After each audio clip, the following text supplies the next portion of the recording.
Kyrie Jesu Domine, dona eis requiem. Good afternoon, everybody. This is part 2 that never happened yesterday of Dr. Kreeft's talk, a reaction to it. Again, the best laid plans and the best made time don't always coincide. So I'm making it now, and after I do my thing at 1 o'clock for Almond Art Presents, I will post this. But some more thoughts. Again, one of the things that Dr. Kreeft remarked on is that we are at war against demonic forces, which is true. Satan is the ultimate enemy. And one of the things that we can say Satan and fallen angels all are obsessed with is power, because they don't actually possess any power. Compared to God, they are nothing. More than us, we don't possess much power either. But one thing that fearful creatures love to use is what power they do possess. And so Satan and fallen angels love being the inspiration for completely totalitarian exercises of power, despots, whether they be political despots or whether they be cultural ones. The imposing of will on another person brings a type of pleasure to them. I wouldn't call it joy because it's not enduring, it is fading, but it is pleasurable to them in the moment. It almost mimics joy because of their ability to dominate and terrorize and tyrannize other individuals. Fallen angels would love to do that to all of humanity, and fallen humanity would love to do that to one another.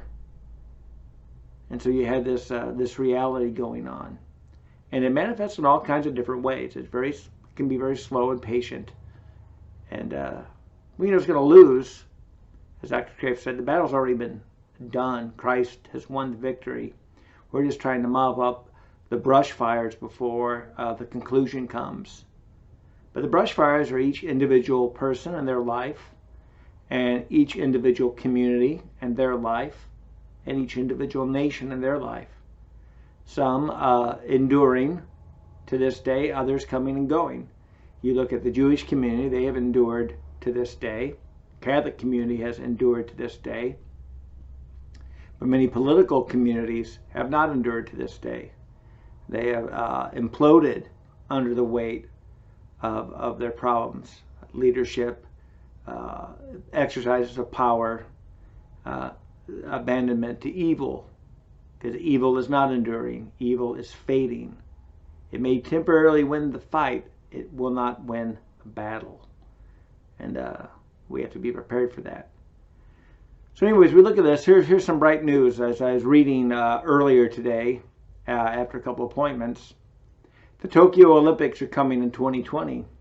So this may be a turning point for all the transgender insanity that has been gripping us in the last 5 years. And I can't remember who said it, but last week somebody said that transgender got a big boost in culture when the culture warriors no longer could fight for gay marriage. They had to find something else. Well, I think they picked a loser in picking the transgender issue. You know, they should have just said we won the fight and moved on, but they couldn't because they've got money wrapped up in this, and they've got pride and their egos. And so they hopped on the transgender wagon, and it is proving to be very divisive. Well, 2020 may be a day of reckoning, not only in politics, but in the transgender wars, because the world is going to have to make some decisions about men identifying as women competing against actual women in the Olympics, whether they're going to let that stand or not. And I hope the common sense of the world, it should be led by the Christian world, but it may not be, we've compromised, will say, no, this is ridiculous. We're going to go with It doesn't matter what you were born with is what you're stuck with, whether you like it or not. You may now identify as a man or as a woman psychologically, but we are not going to recognize it competitively. So we can hope that the 2020 Olympics will bring a little bit of sanity to this. So it was a good read, and I am hopeful about it. Peace. Have a great day.